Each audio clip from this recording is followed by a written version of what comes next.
దేవునితో మీ దినాన్ని ప్రారంభించి దేవునితో మీ దినాన్ని ముగించినట్లయితే మధ్యలో మీరు చేస్తున్న ప్రతి దానిని కూడా దేవుడు దీవిస్తాడు, ఆశీర్వదిస్తాడు. అది నా ఆశ. దేవునితో ప్రారంభించండి. నిద్ర పట్టనప్పుడు పరిశుద్ధ గ్రంథాన్ని తెరవండి.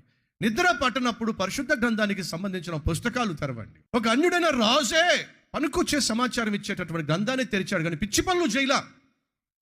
రాజే పిచ్చి పనులు చేయకుండా సమాచార గ్రంథాన్ని తెరిపిస్తే మరి దేవుని బిడ్డలుగా పిలువబడుతున్న మనం నిద్ర పట్టకపోతే ఏం చేస్తున్నాం? పిచ్చి పనులు చేస్తున్నాం, పనికి మాలిన వాటిని చూస్తున్నాం. నిజం కాదు?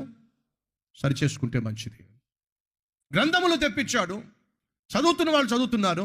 ఆ రాత్రి అపాయము పొంచి ఉన్న రాత్రి, ఒక నీతిమంతునికి అపాయము రాబోతున్న రాత్రి. నా దేవుడు ఆలస్యం చేసేవాడు కాదో, తన బిడ్డల పక్షమున వ్యాజ్యమాడుటకు, తన బిడ్డలకున్న అపాయమును తొలగించుటకు, తన బిడ్డలకున్న అవసరములను తీర్చుటకు నా దేవుడు ఆలస్యం చేసేవాడు కానే కాదు.